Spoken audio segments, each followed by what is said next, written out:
Efectivamente tenemos visita, está aquí el abogado de profesión, Luis Carlos Cabeza, y en esta oportunidad él atiende la causa del exministro Guillermo Ferrufino. Bien sea Cabeza, buenos días, bienvenido. Buenos días, Egna, buenos días, Edwin, buenos días a todos los televidentes. Lo primero, sabemos que el exministro está hoy en la DIJ, pero el rumor de ayer que iba para La Joya, para la Gran Joya, o sea, ¿de qué se trataba esto? Uno, y dos, he visto a Luis Carlos Cabeza cuestionando parte del sistema o del proceso que se le ha llevado al señor Ferrufino. ¿Cómo no? Fíjate, tú conoces mi trayectoria como abogado.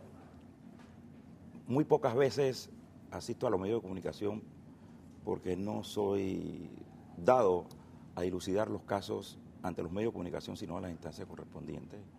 Y a mí lo que me está preocupando en los últimos años, no es los meses nada más, los últimos años, cómo se ha estado administrando justicia en este país, fundamentalmente a través del Ministerio Público. Licenciado, usted habló de terrorismo judicial. ¿Por qué esa palabra? Fuerte. El terrorismo judicial viene desde la época en que el señor Ayub Prado ocupó la Procuraduría General de la Nación. Y antes de él, los otros procuradores que lo antecedieron. Y es en términos de que aquí ha habido persecución. Persecución política, que no voy a referirme a ella, en este momento es distinta a la que se daba con anterioridad. Pero lo que yo cuestiono en este instante y en cuanto no solamente a mi cliente, sino a otros, es la forma. Tú trabajaste en el Ministerio Público y aquí el Código Judicial es claro en cuanto a las notificaciones. Nosotros tenemos poderes de clientes y nos hemos acostumbrado en los últimos 8 o 9 años que a estos clientes se les dicta orden de conducción directa, cuando el código establece que hay un medio de notificación formal cuando hay la debida defensa, que son las boletas de citación. Y ¿Esto puede tumbar el caso?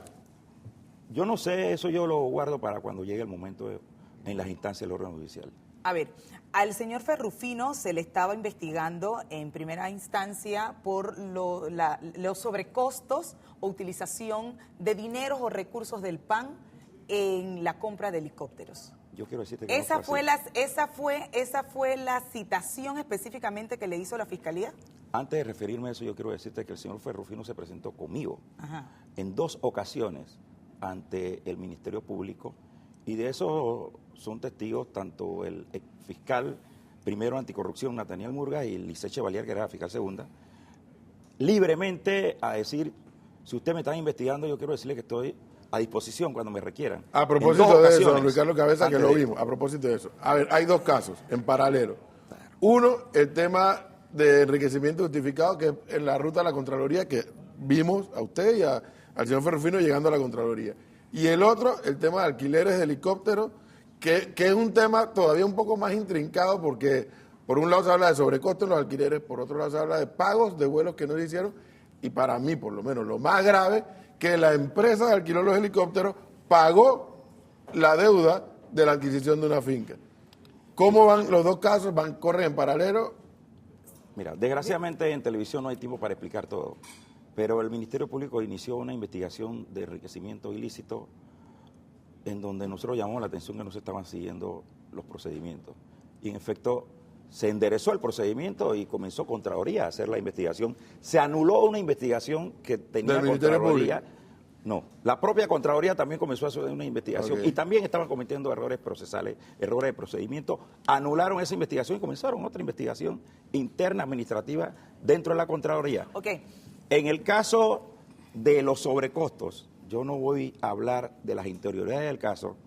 Ahí ustedes van a presentar algunas copias de cheques a los cuales yo no voy a referirme, por cuanto no es lo que procesalmente se permite hacer. Don Luis Carlos Cabeza, claro, y eso yo lo entiendo perfectamente bien, pero es que sí, hay un tema y ahí están los cheques. Hay un tema, y yo entiendo la temática de los abogados, pero ¿cómo explicarle al panameño común y corriente que la empresa que fue contratada para llevar y traer al personal del MIDES, para creo que eran los 100 a los 70, no sé qué otra cosa, esta empresa emite cheques para pagar la deuda de la adquisición de una finca? Es que son cosas totalmente distintas, ¿sí? ¿En qué? En primer lugar, hay una investigación en Contraloría. Yo no quiero, y con el perdón tuyo, Edwin, Egna, yo tengo un compromiso como profesional del derecho en que no dé a conocer la investigación que está haciendo la Contraloría. Y la Contraloría también. ¿Cómo avanza ese informe? Mal pudiera yo referirme a esto, porque no es ético. Lo que sí es cierto es que Guillermo Ferrufino se presentó a la Fiscalía Segunda Anticorrupción y dio las explicaciones debidas de esto. Eso está en el proceso, esto está en la declaración que dio hace 2 tardes, que comenzamos a las 8 de la mañana, terminamos a las 5:20, y eso está debidamente aclarado allí. Yo tengo entendido, y lo pedimos a la fiscal, que permitiera constatar esa información que dio Guillermo Ferrufino en el expediente, y en la tarde de ayer, creo, el abogado de la empresa HeliFlight, dentro del proceso, acreditó que lo que había dicho el señor Ferrufino en cuanto a ese hecho era totalmente cierto. Licenciado, entendemos que usted no puede profundizar en pantalla sobre el caso, eso lo entendemos. Pero a mí me gustaría saber, y yo sé que a toda la población, una pregunta muy puntual. En la gestión del señor Ferrufino como ministro de Estado, él recibía ingresos por más de $500,000 a razón de un salario mensual de $10,000.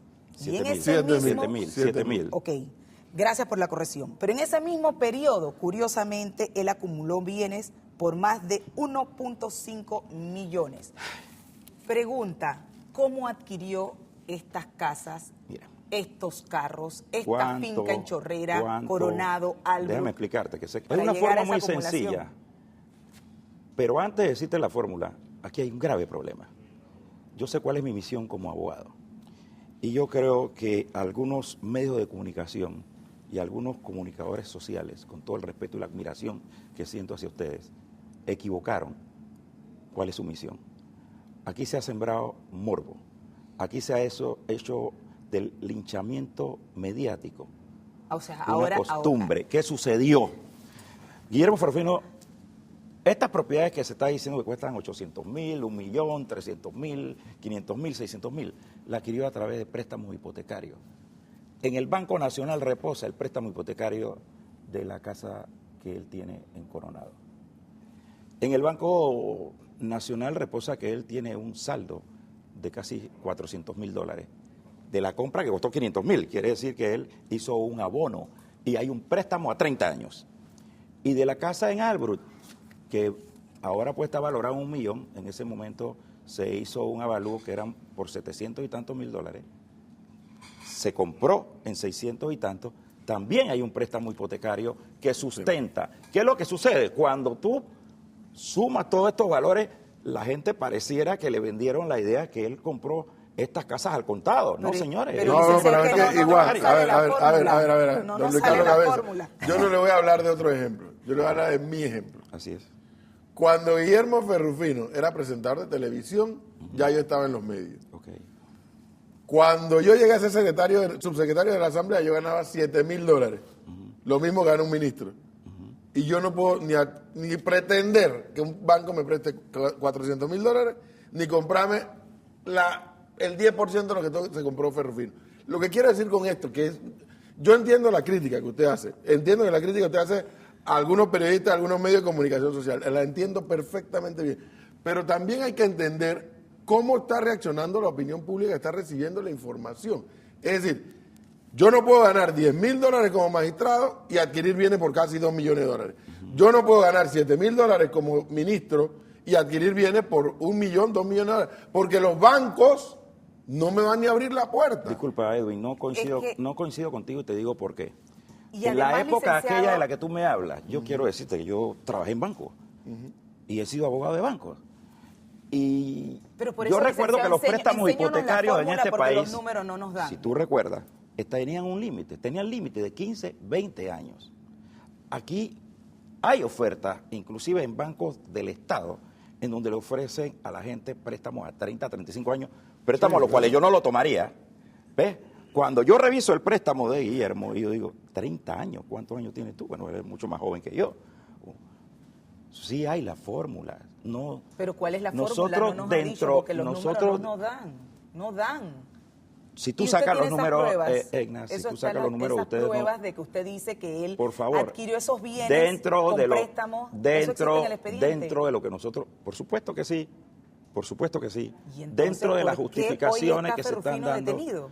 Bueno, tú me vas a preguntar a mí. ¿Tú sabes qué?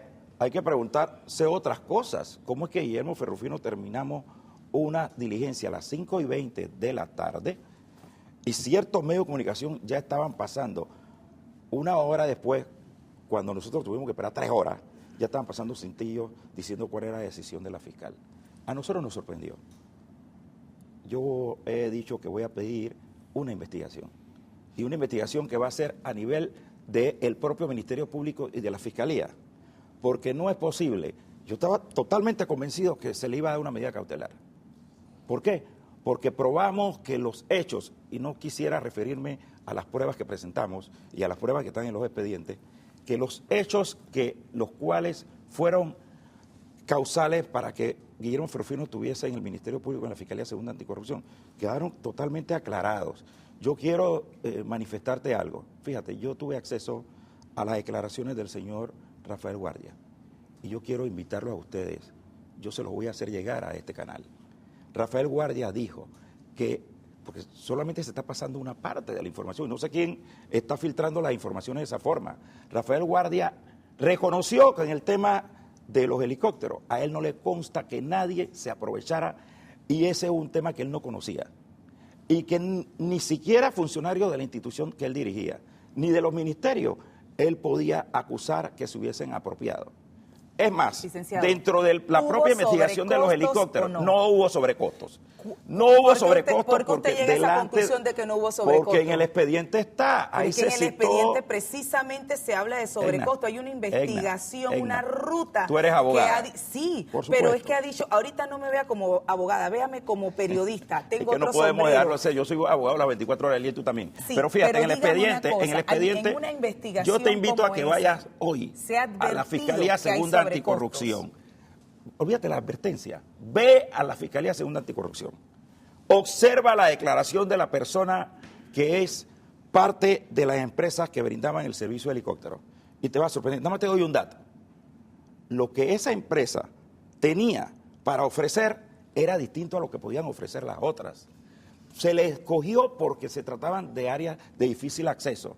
Y el costo de las horas helicóptero eran inferiores a lo que ellos cobraban en el sector privado. Porque contrataron por volumen. Además, volumen. Pero además, en el sector privado, el pago era o al día siguiente o máximo 15 o 30 días. El Estado demoraba 3 meses, 30, 4 meses, 6 meses. Todavía tienen cuenta desde mayo del año pasado que no han pagado. Y te digo algo más también. Allí quedó acreditado totalmente que no había sobrecosto. La fiscal en su momento así lo vio y no le impuso ninguna medida cautelar, porque quedó claramente. Pero se hablaba de vuelos que no se habían hecho. Y ahí en el expediente, te invito, Aina, de verdad, en el expediente está acreditado que vuelos que se decían que no habían hecho, él llevó la documentación donde se garantizaba que sí se hicieron los vuelos. Vamos a tomar como bueno, 1, que no hubo sobrecosto. Así es. 2, que se pagaron todos los vuelos que se hicieron. 3, que yo estoy claro que se contrató por volumen. Para no estar contratando uno a uno, se contrató por 2, 3 meses corridos. ¿Cómo le explicamos a ese que nos está viendo allá que esa empresa giró cheques para pagar la compra de la finca? Mira, fue una transacción eminentemente comercial que no tiene que ver absolutamente nada con la empresa. Absolutamente nada con la empresa. Yo no voy a entrar a dar detalles aquí, con todo el respeto, claro, Edwin, lo entiendo. Porque eso no es mi trabajo como abogado. La invitación es para llamar la atención. Yo sí quiero llamar la atención. Yo quisiera que dejáramos que las autoridades hicieran las investigaciones. Yo soy un abogado que puntualmente te lo digo. Yo estoy de acuerdo que se realicen las investigaciones a todos los ciudadanos, todos somos objeto de investigación. Pero que se dé la garantía. ¿La garantía qué significa? Si yo soy culpable, déjeme defenderme, no en los medios de comunicación, déjeme defenderme en los tribunales. Tú trabajaste en el Ministerio Público. Si Guillermo Ferrufino es culpable, que se lo prueben en los tribunales, en la fiscalía, que manden sus criterios al órgano judicial y el órgano judicial determine. ¿Qué pasa? Se ha montado toda una campaña, no lo estoy acusando a ustedes, la gente cree cosas que mañana cuando Guillermo Ferrufino salga libre, entonces le estamos haciendo daño al país, porque estamos pensando que la justicia no está haciendo su trabajo, y sí lo están haciendo. Yo entiendo el sentido de ustedes de informarle a la comunidad. Mira, ayer en la tarde se dio a conocer que Guillermo Ferrufino había sido trasladado a La Joya, y algunos medios comenzaron a asegurarlo. Hoy en la mañana, nuevamente, el día que Guillermo Ferrufino se ordenó la orden de conducción, dijeron, yo no estoy diciendo que sea TVN, no voy a decir quién fue, pero el día que se giró la orden de conducción, los abogados estábamos con nuestro cliente y se decía que estaba siendo conducido. Hay que tener muy claro que los medios de comunicación juegan un rol muy importante y hemos sido lo que hemos puesto, como quien dice, en la palestra pública muchos de estos casos o escándalos de corrupción. Así es. Y no podemos matar al mensajero. Ah, no, claro que no. Sin embargo, licenciado, aquí hay que tener un tema muy claro. Era un ministro que manejaba una cartera importante de desarrollo social, por cuanto, obviamente, nosotros como ciudadanos tenemos en la mira todas las acciones que él pudo haber realizado. Y todos estos sobrecostos de los cuales se habla y que la investigación apunta a que supuestamente hubo una malversación, hubo una mala acción de una persona que tenía una responsabilidad con desarrollo social. Y eso realmente nosotros no podemos soslayarlo ni podemos taparnos los ojos. Yo quiero felicitarte por algo que está diciendo hoy. Definitivamente una labor que es defender la inocencia en los tribunales. Pero nosotros también tenemos una labor que es informar. Y por eso lo tenemos aquí a usted, para que usted nos aclare, obviamente, lo que nosotros... Claro, ¿sabes cuál es el problema? Sí. A continuación... Tú has utilizado, y te felicito por un concepto que has hecho uso en la mañana de hoy, supuestamente. ¿Qué va a pasar con Ferrufino? Supuestamente. Pero aquí, la mayor parte de las ocasiones en que se refieren, yo he escuchado... Sí, es que nosotros aquí incapaces de hacer juicio de valor y acusar a pero nadie. yo no sé, pero yo sí he escuchado... Incapaces. Inclusive funcionarios recién designados en cargos bien importantes, que aseveran cosas, no hablan de supuestamente, sino que aseveran que el hecho ocurrió y que es así. Mira, yo te invito, ve, tú eres abogada, no renuncia a lo que tú eres profesionalmente. Y tú te vas a dar cuenta de cuando alguna fiscal dice en una providencia que ordena la detención que se ha acreditado fehacientemente. Ok, ¿qué esperamos que pase con el señor Ferrufino? Bueno, nosotros en la tarde de ayer presentamos una solicitud para que se dicte una medida cautelar distinta a la detención. ¿Y por qué? Aquí han habido personas, y yo no es que estoy en desacuerdo, yo creo que tienen todo el derecho, que se ha hablado de 2, 3, 4, 5 millones y tiene medida cautelar de presentarse 3 días a la semana. Guillermo Ferrufino no ha salido de este país. Es más, ha ido voluntariamente en 2 ocasiones antes que se le llamara. Se ha presentado al Ministerio de Economía y Finanzas a poner sus finanzas en orden. Y eso nosotros no lo hemos dicho, eso en su oportunidad, usted lo conocerá. Ha ido a la Contraloría. Pero ¿sabe qué sucede? Yo quiero volver a hacer énfasis en algo que es lo que a mí me preocupa, desde el punto de vista de mi ejercicio profesional. Nosotros nos notificamos de las diligencias que ha llevado la Contraloría. Estamos hablando de prácticamente 3.500 fojas, las cuales se nos entregaron una parte el lunes, otra parte el martes y otra parte el miércoles. Y nosotros tenemos para presentar nuestro descargo hasta el día de mañana. Prácticamente se han vulnerado las garantías procesales de Guillermo Ferrufino porque él no puede darle a sus abogados la información para poder dar los descargos. El hombre ya tiene 48 horas, de los cuales de esas 48 horas eran las horas en que pudimos nosotros desarrollar. Al final de la historia hay algo que debe quedarnos muy claro a todos los panameños. En este caso Ferrufino y en todos los demás casos de cualquier persona que haya ocupado un cargo público. La declaración jurada de bienes. Esto va a ser más simple para mí, sin ser abogado, de lo que nos imaginamos. Si Guillermo Ferrufino logra demostrar que en su declaración jurada de bienes, cuando entró como ministro y luego cuando salió como ministro, puede sustentar la adquisición de estos bienes, no pasó nada. Totalmente. Si no lo puede sustentar, creo que tiene un problema ante la justicia. Así es, totalmente. Muchísimas gracias. Yo quiero, antes de que termine, rápidamente, que ya me tienen que estar cortando, que eso que tú has dicho es la responsabilidad de un comunicador social. Y nosotros esperamos que se respete que las instancias Y correspondientes el a la debido proceso, investigación, y al final respete, por no supuesto. se sigan dando las cosas que se han dado. Muchísimas gracias, don Gracias. Ricardo Cabeza, por darnos esta oportunidad.